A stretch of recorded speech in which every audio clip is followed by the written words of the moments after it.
Students, आज हम class 9 CBSE NCERT Hindi में कबीर दास जी की साखियाँ पढ़ेंगे, जिसमें मानसरोवर सुभर जल हंसा केलि कराय, मुक्ता फल मुक्ता चुगे अब उड़ी अनत न जाए।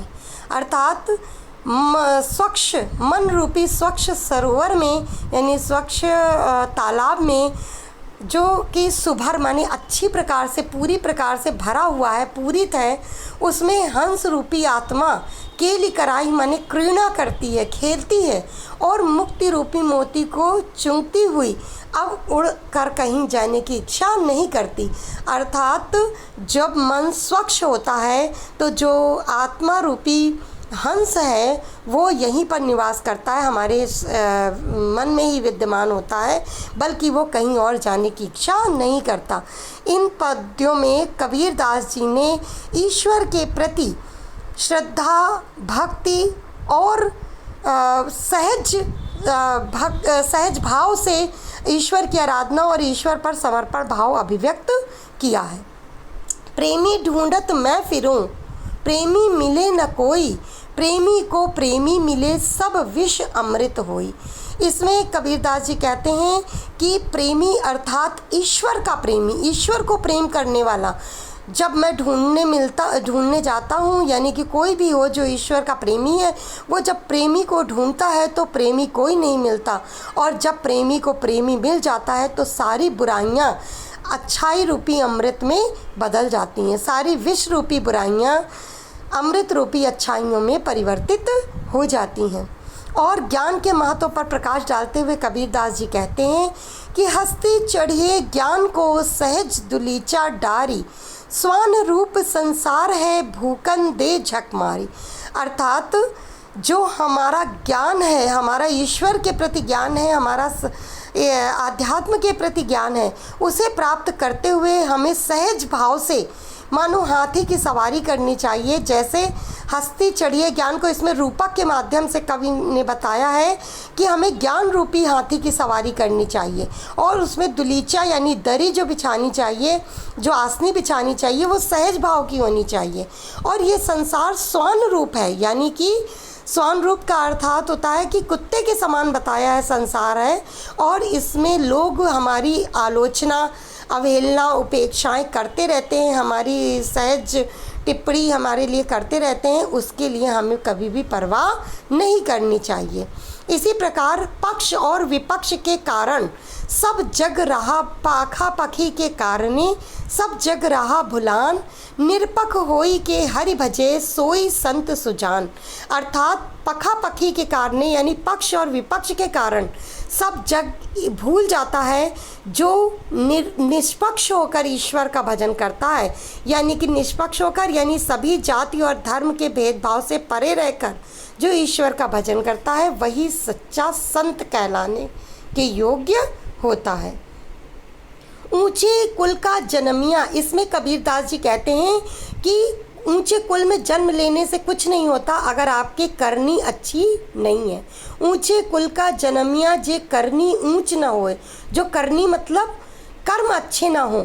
सुबरन कलश सुरा भरा साधु निंदा सोई। जिस प्रकार सोने के कलश में अगर अमृत की जगह अमृत ना भरा हो बल्कि सुरा यानी विष भरा हो, जो है मदिरा भरी हो, तो ऐसे कलश की उपेक्षा कर देते हैं साधु लोग, यानी सज्जन लोग ऐसे कलश की इच्छा नहीं रखते। अर्थात इस संसार में कर्मों का महत्व अधिक है, कुल या खानदान या हमारी ऊंचे जो जाति धर्म की भेदभावना है उसका कोई महत्व इस संसार में नहीं है।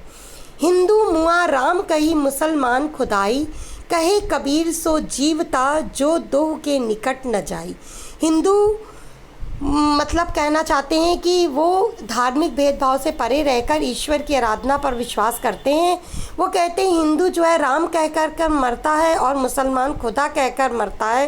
अर्थात खुदा कहने वाले और राम कहने वाले आपस में लड़ कर मर जाते हैं, लेकिन वास्तव में जिंदा वही रहता है, जीवित वही रहता है जो इन दोनों के निकट नहीं जाता है। काबा फिर काशी भया रामई भया रहीम, मोट चून मैदा भया बैठ कबीरा जीन। कबीरदास जी कहते हैं कि काबा जो होता है वो काशी बन जाता है और काशी जो होता है वो काबा हो जाता है। इसी प्रकार राम रहीम है और रहीम ही राम है। अर्थात हमारे जो धार्मिक स्थल हैं उनमें भी ईश्वर की एक शक्ति, शाश्वत शक्ति, सत्य ही विद्यमान है।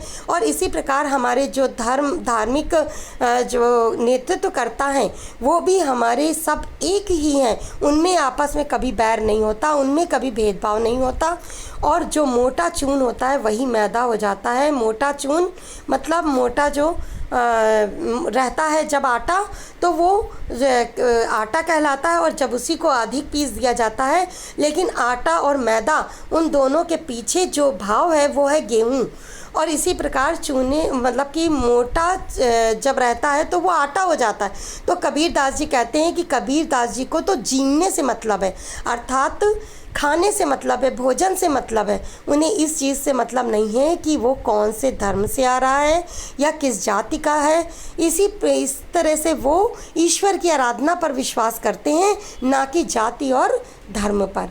प्रस्तुत काव्यांश की भाषा सदुक्कड़ी पंचमेल खिचड़ी है।